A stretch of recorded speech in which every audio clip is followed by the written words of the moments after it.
Hello my friends, it's Miss Becky in my yard because that's the only place I tend to go these days.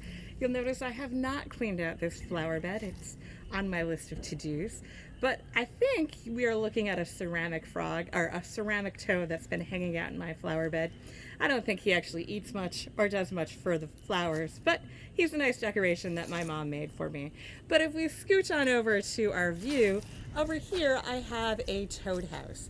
Again, on the Earthplace website, where we have activities or home activities that you can do. We talk about making a toad house out of old coffee cans and cutting a hole so that the toads have something to move into. I actually have a toad house that was a gift to me to decorate my flower bed. Never really thought that they'd use it much, but the other night my husband was out walking the dog and he just so happened to find a toad and a spring peeper on the road. So let's take a look and see if the toad is still in the toad house. Chances of it, not, but let's take a look. Are you guys ready? Let's see if he's in there. Oh, there he is. Do you guys see him? I'm gonna spray him with water so that you can see him. He's actually, you'll notice we can poke a hole, or if you guys see, he dug a hole that he can hang out in to burrow into. He might be looking for some heat.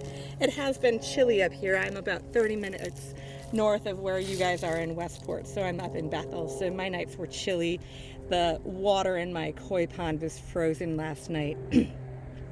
But this guy is hanging out here. He is an American toad. We used to have toadette that lived at Earthplace. American toads are very common in the Northeast. They're a native toad. Different from the frogs, they spend most of their life on the water, or on the land, not in the water. They're not quite as slimy and they are bumpy. This American toad is very plump. It looks like he's got a good diet of insects going on in my backyard. We'll keep him around so that I don't get eaten by most of those bugs. They do like moisture. It helps keep their skin moist. And with the moisture comes lots of insects. So you can find them in your yards, around the swamp, in the forest. They're actually pretty cool though because they have a defense mechanism that will help protect them against predators.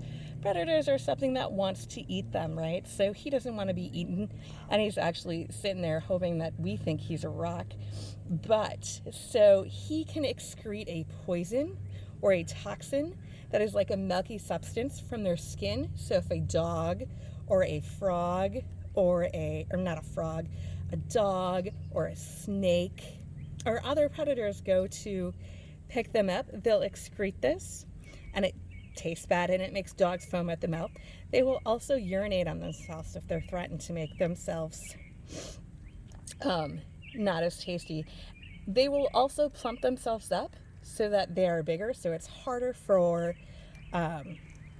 snakes and that to eat, because if they're bigger around, they won't necessarily fit into the mouth of a snake. The call of American toad, let's see if I can get the identifier to work for us, is very different than the other frogs that I've heard today. It's almost like a melody going on. I think what we're going to do is cover him back up because I don't want the sun to get him. He was sheltered by the cover of this toad house, and I'm happy to know that the toad house is in use and in my flower bed, so it's keeping the bugs down. But make sure to take a look at our activities for home. You could make a toad house and you never know, you might actually find a toad living inside. I'll talk to you guys soon. Bye.